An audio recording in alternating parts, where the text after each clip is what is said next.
Hello everyone. So welcome back. तो हम बात कर रहे थे किसके बारे में, जो सेल ऑर्गेनेल्स हैं उनके बारे में हम डिस्कस कर रहे थे। और हमने जो है एंडोप्लाज्मिक रेटिकुलम जो है उसको कंप्लीट डिस्कस कर लिया था। नेक्स्ट जो हमारा ऑर्गेनेल है वो है हमारा गोल्जी बॉडी और गोल्जी अपैरेटस। गोल्जी अपैरेटस, ठीक है। सो गोल्जी अपैरेटस के बारे में बात करते हैं। बेसिकली ये गोल्जी अपैरेटस जो है इसका स्ट्रक्चर हम अगर बात करते हैं तो इसका स्ट्रक्चर क्या है, ठीक है। ये सबसे पहली चीज़ तो इसको देख लेते हैं कि ये जो स्ट्रक्चर है बेसिकली जो गोल्जी अपैरेटस है इसको डिस्क्राइब किया था एक पर्सन है जिनके नाम पर इसका नाम रखा गया है। उनका नाम है Camillo गैल्जी। So, Camillo Golgi was the one who described the structure of the Golgi apparatus, right? So, Camillo Golgi described it for the first time, right? For the first time, ठीक है। अब ये स्ट्रक्चर क्या है इसका,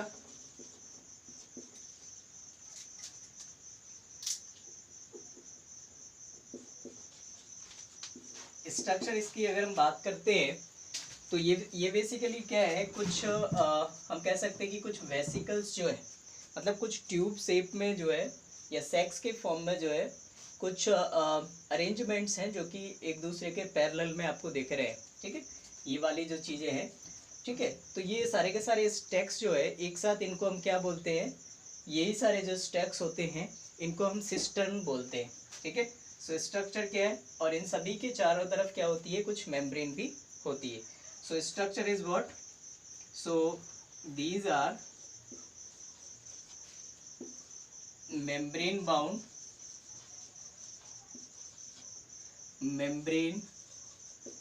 bound parallelly arranged vesicles, ठीक है। Parallelly arranged vesicles जो है ये होते हैं इन ए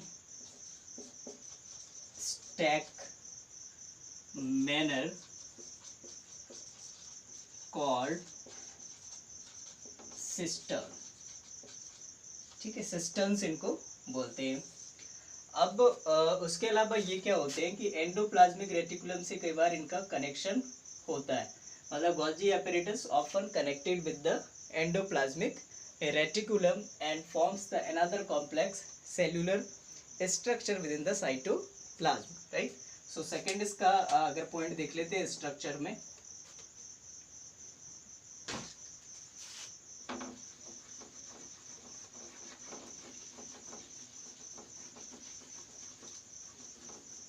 सो स्ट्रक्चर के अंदर ही सेकेंड अगर पॉइंट बात करते हैं, सो it often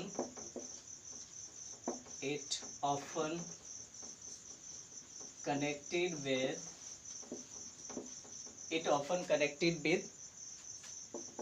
the endoplasmic reticulum and forms another complex cellular structure,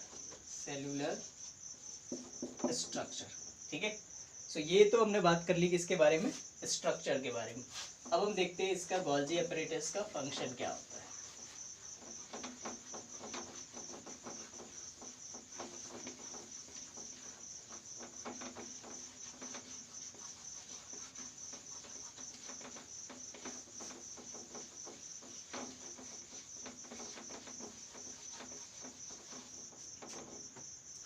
So let us now talk about the function or the functions of the Golgi apparatus.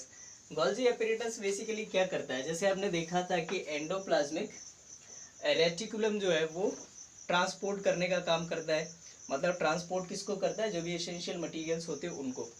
But basically ये जो transportation होता है उसकी packaging, उसका storage, उसके अंदर modification कुछ अगर करना है, ठीक है, या फिर जितनी भी हम कह सकते हैं कि जो पैकेजिंग से रिलेटेड जो भी टास्क होते हैं वो सारे जो हम कह सकते हैं कि गोल्जी apparatus करता है, ठीक है। सो गोल्जी apparatus का मेन फंक्शन आप क्या कह समझ सकते हैं कि एंडोप्लाज्मिक रेटिकुलम के सराउंडिंग में या इसके नियर जो है, जो भी हम कह सकते हैं कि प्रोटीन्स वगैरह या जो मटेरियल्स जो है सिंथेसाइज हो रहा है वो जो है पैकेज होकर के, मॉडिफाई होकर के, ठीक है, स्टोरेज होकर के, ठीक है, उन टारगेट्स पर डिलीवर करने का काम होता है जहाँ पर जो है इसको बेसिकली गाइड किया जाता है, ठीक है।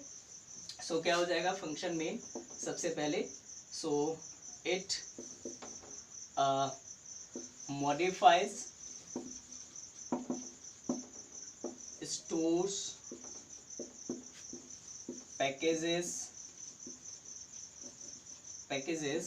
and dispatch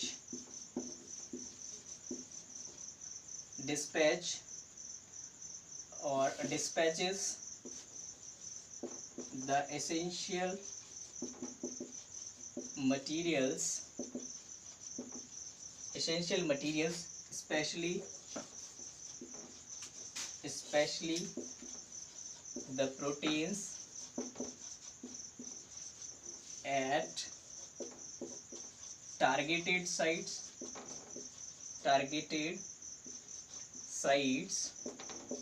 in and out of the cell, मतलब इसके टारगेट ना केवल जो सेल के अंदर होते हैं बल्कि दूसरे सेल के बाहर भी जो है ये ट्रांसपोर्ट करने का, ये हम कह सकते हैं कि डिस्पैच करने का काम करता है, ठीक है। सो मेन फंक्शन इसका ये हो गया। नेक्स्ट इसका देखते हैं second one.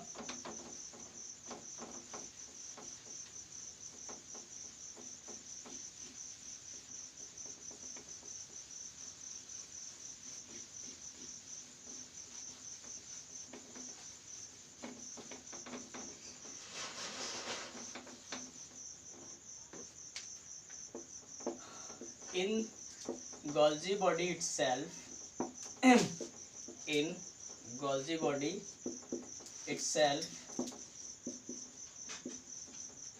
the simple sugars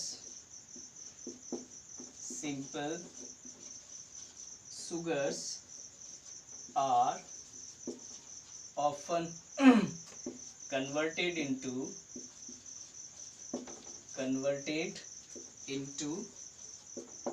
complex sugars। सो ये सेकेंड फंक्शन हो गया। थर्ड फंक्शन की अगर हम बात करते हैं, मतलब सेकेंड फंक्शन में बेसिकली कहना क्या चाह रहा है वो कि जो सिंपल सुगर्स होते हैं वो कई बार जो है कॉम्प्लेक्स सुगर्स जो की ज़रूरत होती है, ठीक है, तो कॉम्प्लेक्स सुगर्स में बदलने का काम जो है इसी गोल्जी बॉडी के अंदर ही होता है, ठीक है। एंड थर्ड फंक्शन क्या हो जाएगा, so third one is very important. ये जो है जो लाइसोसोम होता है, यहाँ पर जो आपको स्ट्रक्चर्स दिख रहे हैं, ठीक है, here it is. So lysosome जो होता है, लाइसोसोम के फॉर्मेशन में भी ये हेल्प करता है। So it also involve in the formation of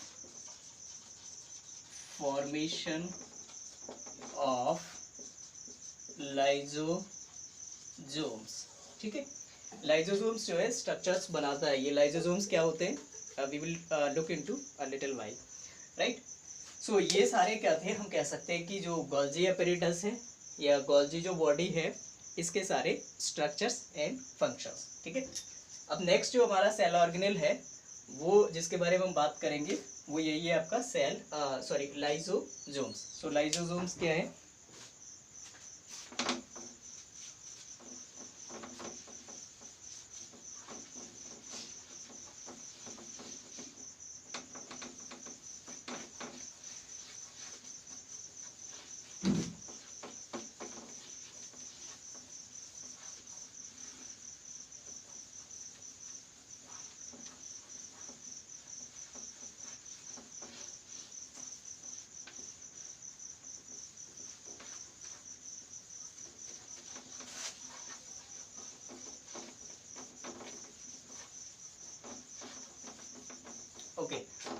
So next one is our third structure is lysosome.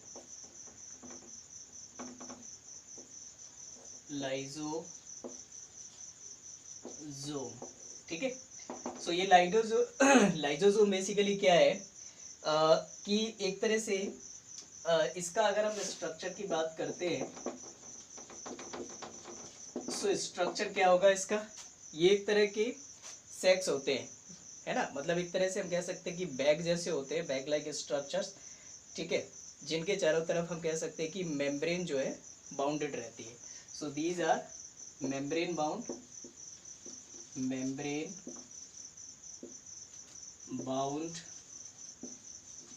Sex, ठीक है। सो मेम्ब्रेन बाउंड सेक्स होते हैं, और ये मेम्ब्रेन बाउंड सेक्स क्या करते हैं, इनके अंदर क्या फील्ड रहता है, जो हम कह सकते हैं कि जो पावरफुल जो है डाइजेस्टिव एंजाइम्स होते हैं वो फील्ड रहते हैं।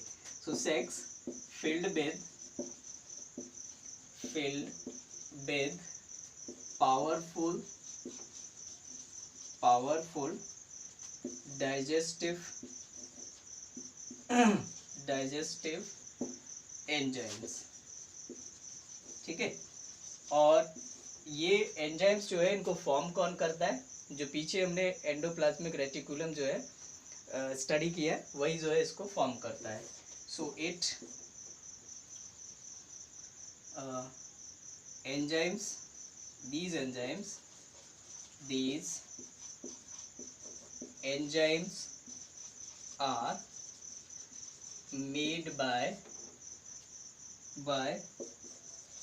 the endoplasmic reticulum, ठीक है, एंडोप्लाज्मिक रेटिकुलम ही इसको बनाता है, ठीक है। सो ये था क्या इसका स्ट्रक्चर, मतलब मेन चीज क्या है इसमें कि ये जो है सेक्स होते हैं, ठीक है, और उनके चारों तरफ मेम्ब्रेन बाउंड रहती हैं, ये फिल्ड रहते हैं किससे, पावरफुल डाइजेस्टिव एंजाइम से, ठीक है। अभी इनका फंक्शन क्या होगा, ये क्या काम करेंगे सेल के लिए।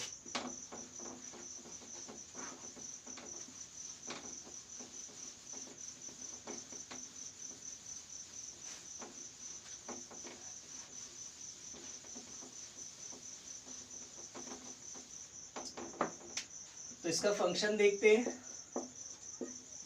सो functions, what are its functions. So functions में सबसे इम्पॉर्टेंट चीज ये है कि सेल के अंदर बहुत सारी बायोकेमिकल एक्टिविटीज होती हैं, और बायोकेमिकल एक्टिविटीज में ऑब्वियस सी बात है कि बहुत कई बार क्या होगा कि इस बायोकेमिकल एक्टिविटीज के बाद बहुत सारा सेल के अंदर वेस्ट भी जनरेट हो जाएगा, ठीक है। लाइकवाइज हमारी बॉडी में जो है जिस तरह से वेस्ट जनरेट हो जाता है, वैसे या वो जो वेस्ट होता है सभी सेल्स का, वो कलेक्ट होकर के बाद में कम्प्लीटली एक्सक्रीट होता है।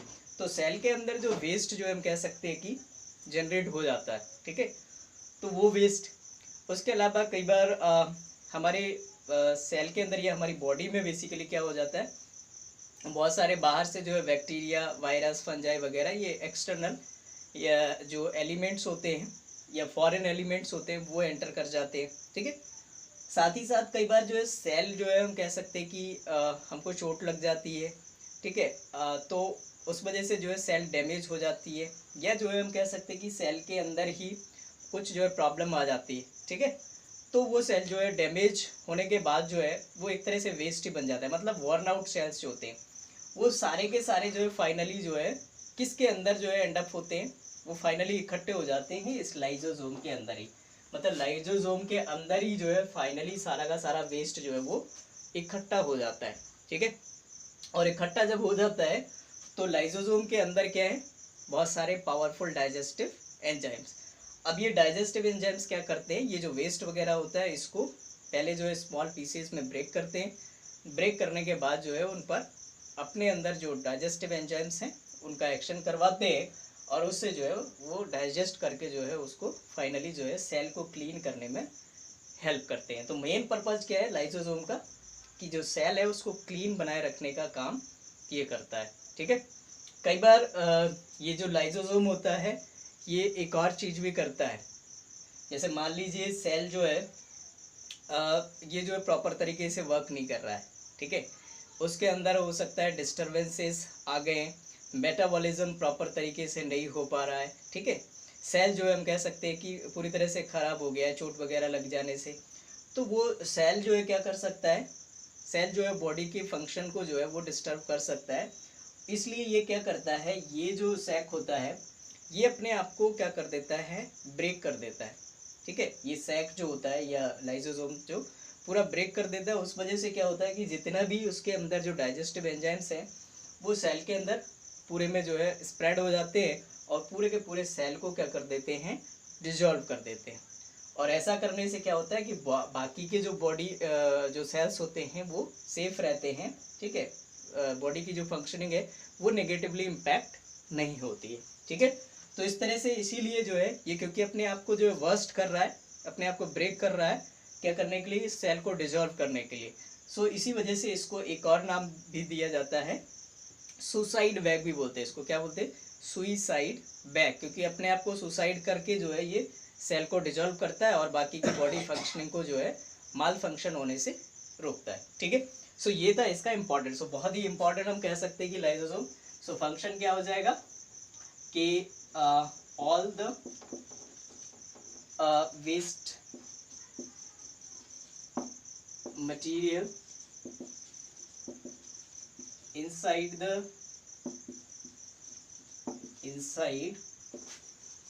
the cell, like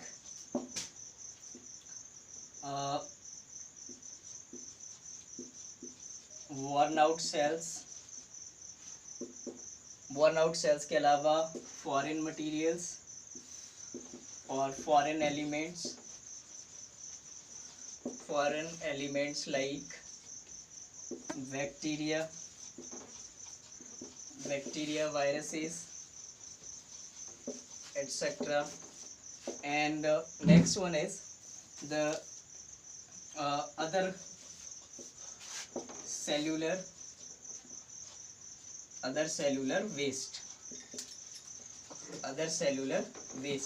ये सारा का सारा जो वेस्ट होता है, ये सारा का सारा वेस्ट क्या करता है, फाइनली जो है end up into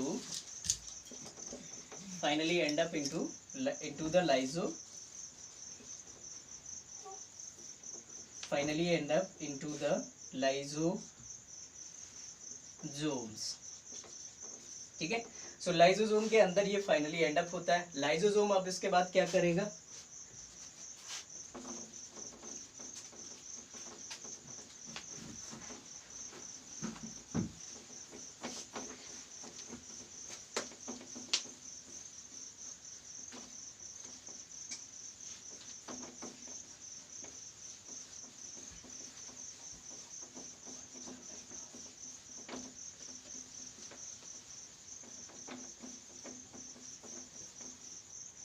लाइसोसोम के अंदर एंड अप होगा। उसके बाद lysosome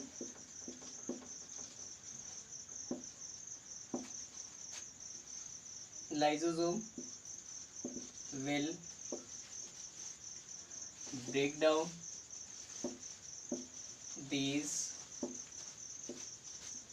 waste materials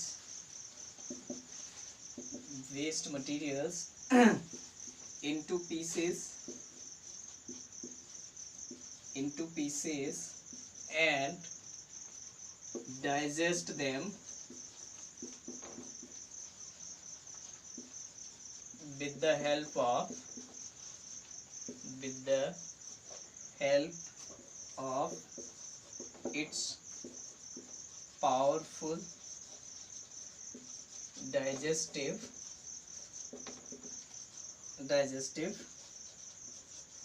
enzymes, right? This way it helps in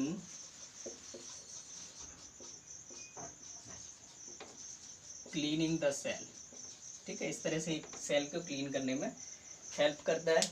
और फाइनली अगर हम बात करते हैं तो it is also termed as the suicidal bag. ठीक है, सो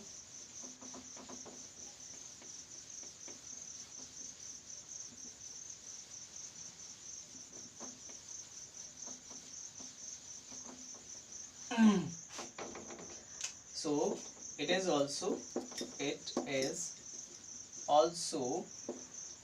referred as the suicide bag of the cell. ठीक है, सुसाइड बैग क्यों बोलते हैं? क्योंकि रीजन क्या है इसके पीछे? Because when cell malfunction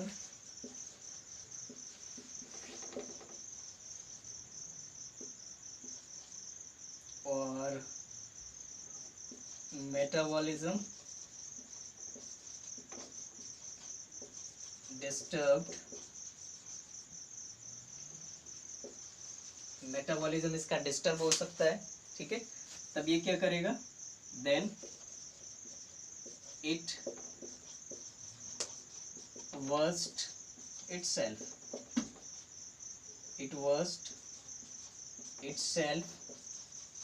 to release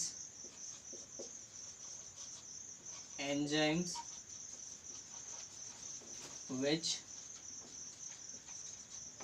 dissolves the